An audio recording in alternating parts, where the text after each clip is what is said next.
If someone can just keep an eye out, see if Mona messages on WhatsApp or what have you. She hadn't. Yeah, but in case she tries to dial in, and I miss seeing. Keep my WhatsApp over to the side. Yeah, that'd be great. Thank you. Cool. So the recording's going. Let me share my screen as well.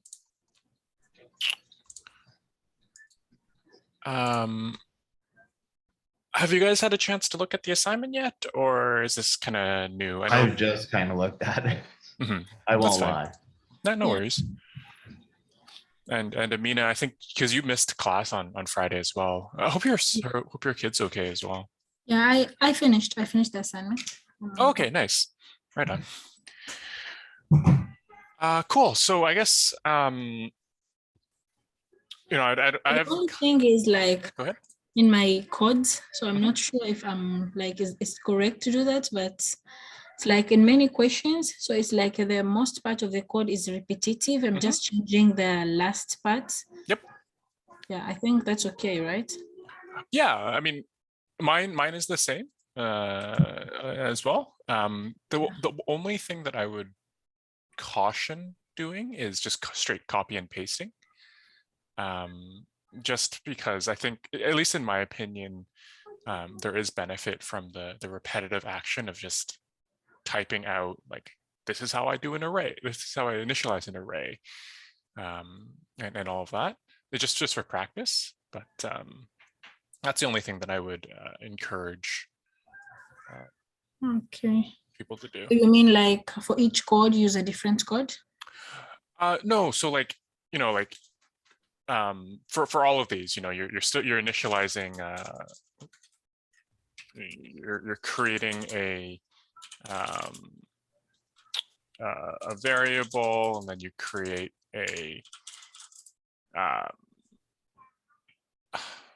create an array, and then you populate the array.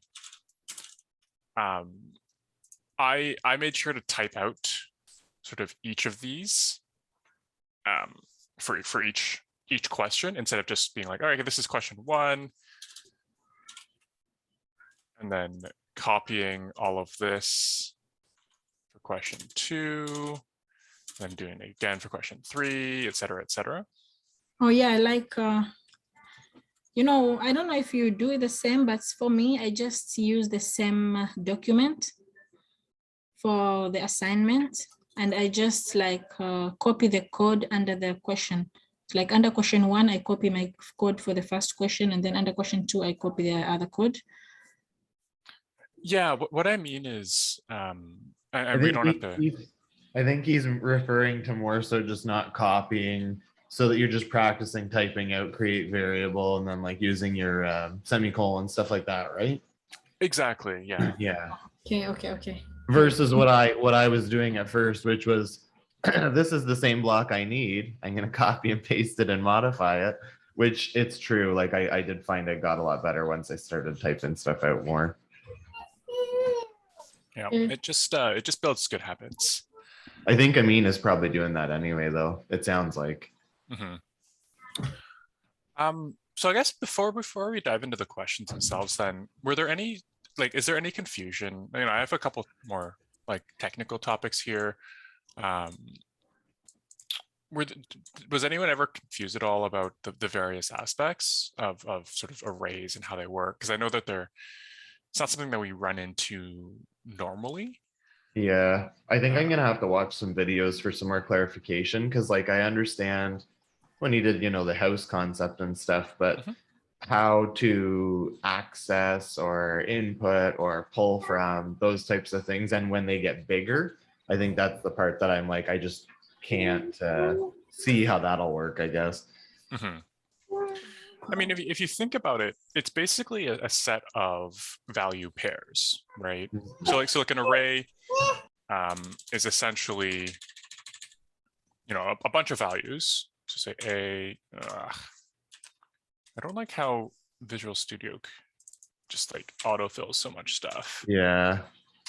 I actually downloaded the 2022 version for Mac. They have the pre version out, and it works. Nice. So it has a normal 6 .NET 6. Yeah. Instead of like a workaround. When you say ordered pairs, you just mean the variable designation plus its value, or which do you mean by ordered pair? Yeah, so it's always so in an array is always a Yeah. pair of a, oh, sorry, Amina's just trying to join. So I'll let her in. Just make sure that participants, all right. I think she's making her way into the call now. Perfect. So it's like you have your values in the array, right? So that's what you want to put into the array. And it's always just in order of sort of an ascending numerical. Or yes, they always follow that 0, 1, 2, 3, 4. So that's really all you have to remember about, right? Okay. You just need to remember what order you've put things in to the array, or what order you're planning on putting things into the array. And then you can call it back, right? Because then you always know that if you want A, you just call sort of the array name and then the square brackets and 0. And that would give you back A. Like this is functionally equivalent to just typing in the A value. Or if you put in 2 here, this would be functionally equivalent to putting in the C value. Mm-hmm. Similarly, if you wanted to change the value, so say you wanted your 0 value to be F instead, you just say, similar to a normal variable where you're saying, hey, I want var, my var equal to 1. You just say array name 0 equals to 1, and then that would become 1, right? So access and Sorry, I was just going to ask, that was the thing where he was saying how you do that would be, or it was something else, right? Where it was like you're either just changing it for your output or actually changing the original array. Or was that, maybe I might be thinking of Python, sorry. Yeah, that's a Python concept. Okay. Actually, it does carry to this in terms of the scope of variables, but that's something that we'll get into when I think Reza gets deeper into like object-oriented stuff and methods and stuff. Okay. But yeah, for an array, it's just like you want the 0 value, then you just it's the same as calling a regular variable. It just has the number instead. It needs that for the array, right? Because the array has like a variety of things within it or whatever. Exactly. Yeah. There's more than one thing in the variable, so now you need to tell the address of the specific item. The other thing that I want to make sure people remember is system.link. So using system.link, this is a extension, I guess, to system. It adds a lot of enumeration stuff to sort of the basic commands that we have. So it's like pre-populated methods and stuff. And it'll be really key for the assignment because it actually extends the basic methods that we have access to include things like max, min, and sum, and average, I think, actually. So yeah, it's super key. It makes handling Do you use that all the easy. time now moving forward? Like you always include the using system link now? I don't know. Okay. I'm not sure. Yeah, because I was going to say the guy's videos that I watch, he has like 10 at the top and he has certain ones commented out. So I think it depends on what you're doing, I guess. Yeah, I mean, if you're never going to work with any of the values, like if you're not working with integers within an array, then I don't think there's a reason to bring in system.link. Okay. So yeah. And then any concerns with like how to use for loops and for each loops within an array, to make sure that we're, because we do that a lot. Like every single question requires multiple for loops.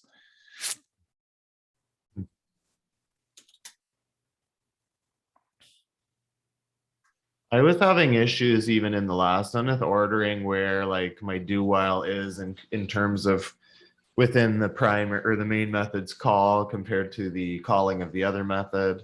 It's just even ordering of stuff. Like I fixed it, but it was like it wasn't giving me my output after I did my display menu, and I still had other stuff, you know what I mean, in that component of the do while loop. So even just an example of one of the questions maybe that you had to break down into multiple loops or nested loops just to see your approach. So we don't nest loops at all here. Okay. So yeah, there aren't any nesting within these questions. At least I didn't find any. Okay. So you don't need to really worry about that.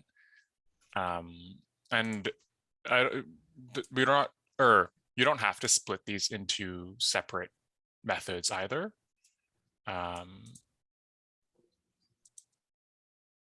Because like you can just have like one whole code base for question one, and then another code base for question two. Yeah, instead I of think calling I'm from thinking a menu. I'm thinking more of the last assignment. You know what I mean? Yep.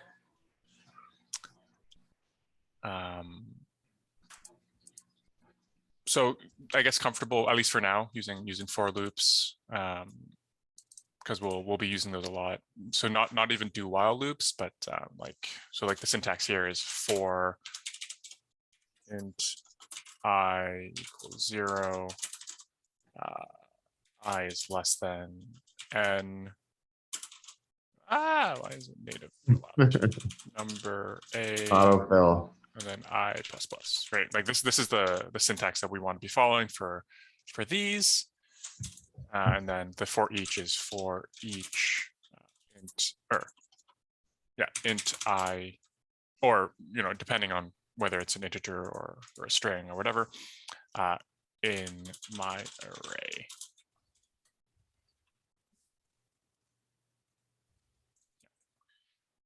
And the for each is just like basically an automated method of a for loop for array specifically. Yes and no. At least for us for now. So a for loop requires you to give the so the for loop basically, I will increment up. Yeah. For the loop, right? So it'll go, 1, and then it'll run with 1, and then it'll run with 2, and then run with 3, and then 4, and then 5, until it hits number A, right? So how we use this with an array is typically we'll say array name I,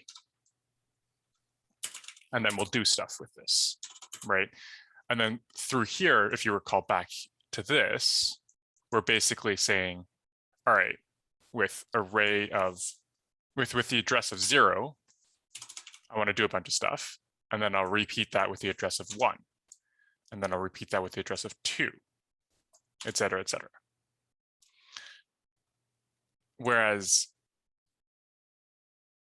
the for each looks at each element within the array directly. So then I is actually already the array name 0, or my array, sorry.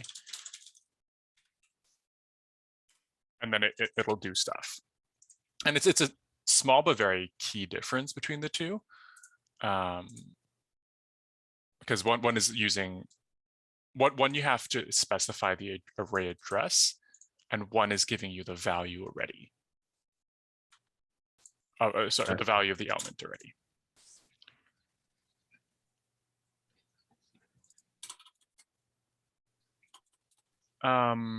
Cool. So then I guess, and sorry, Mona, welcome. Apologies for leaving you locked outside for a little bit.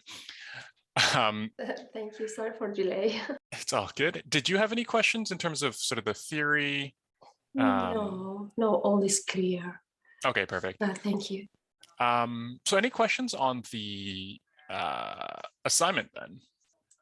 I think a lot of this, beyond sort of the basic array methodology, just leverages content that we've learned in the past. So like finding a negative value, finding a odd or even value, and stuff like that. So any concerns? And I'm not sure if Mona, you've done it. I know Amina has, and Ryan has yet to, just has a skim through. So I don't know where you're currently at, anything like that. I did all questions last night. Nice. And I had no problem with it. Great. Awesome. Thank you. In that case, I guess, Amina, I'm not sure if you have any questions or you were wondering if there's anything you can do better on any of them. Yeah, I think I'm good. Thank you. Okay. I was curious about one thing actually on the very first one. I'm not sure how did you guys approach outputting them all on the same line in terms of the array elements? Well, for mine, it was not on the same line.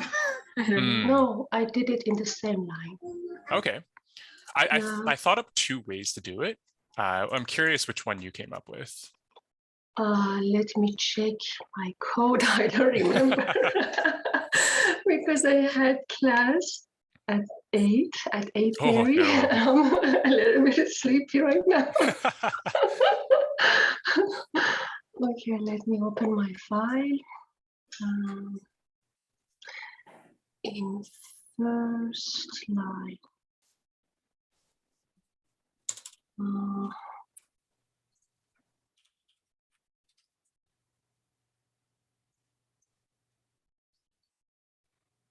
I'm not allowed to copy my code, isn't it?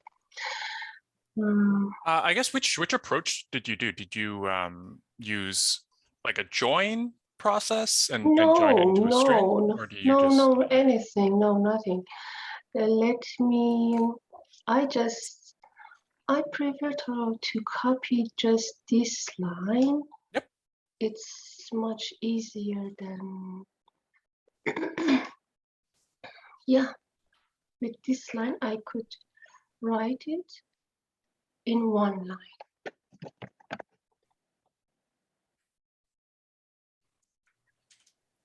Oh. Okay, yeah.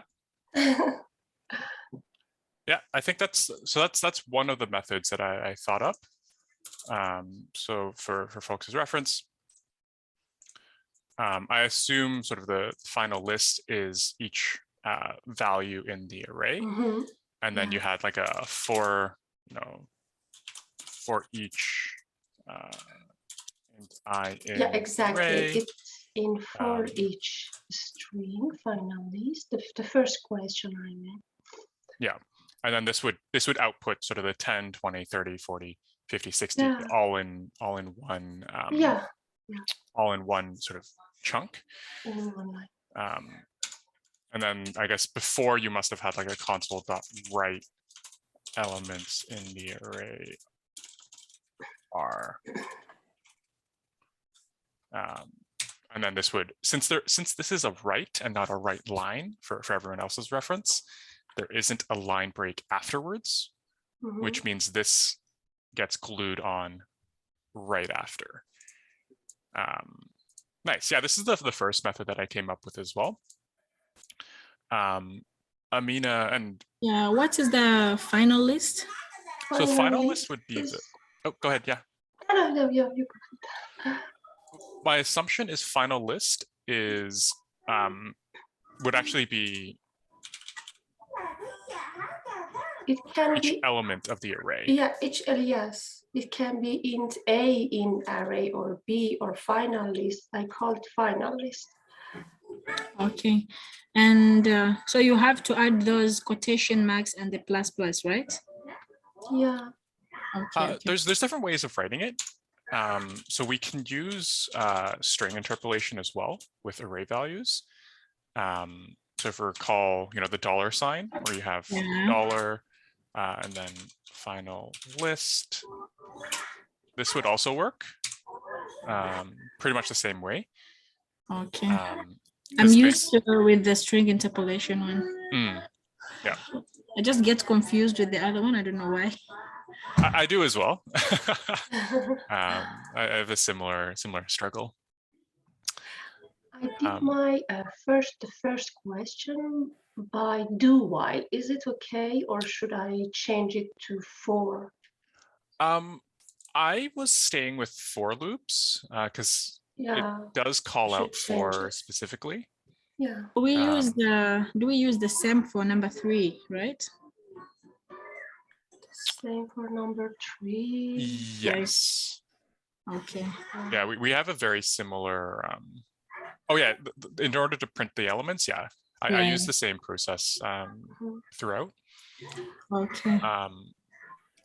There is another way that's a little bit, or can be a little bit cleaner than this. If you guys are interested in exploring, it's called string.join. So this is a method that comes pre-built, I think, in system. So it comes alongside the using system. And basically it lets us pass in an array, so my array, and then what you want to join using. And then the output of this would be a concatenated string of array values. So like if my array was, A, B, C, D, and I ran string.join on my array, it would spit out A, B, C, D. So this is another way of doing this, this process. Did you use this method? Join? Yeah. Okay. String.join. I'll share that in the WhatsApp group as well. The docs are a little bit confusing, to be perfectly honest. Yeah. It gets a little bit funky. But that's kind of the basic sort of string.join method where you just kind of concatenate things together with an array using whatever you put in the quotations is the concatenator. So like if you wanted to put a bar, you could also do, it would output the bar.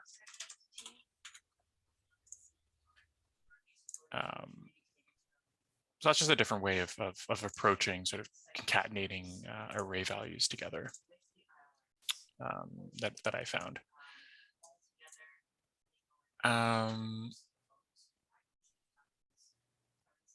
Cool. That's all I've really had. Yeah, this one was the thing I was most curious about, how we approach getting it all on the same line, because I know there's definitely multiple ways to do it. Beyond that, I guess any other questions from folks on the line, thoughts, things you found interesting, we can chat through. I'm good right now. Just like I told you, I'm still kind of a little off schedule, but most of it makes sense, I think. Awesome. Mona, Amina? Yeah, everything is good. Yeah, everything is good. Thank you. Awesome. Sounds good. Thanks, guys. Have a good rest of your day. All right. See you guys. Have a good one. Have a good one. Thank you.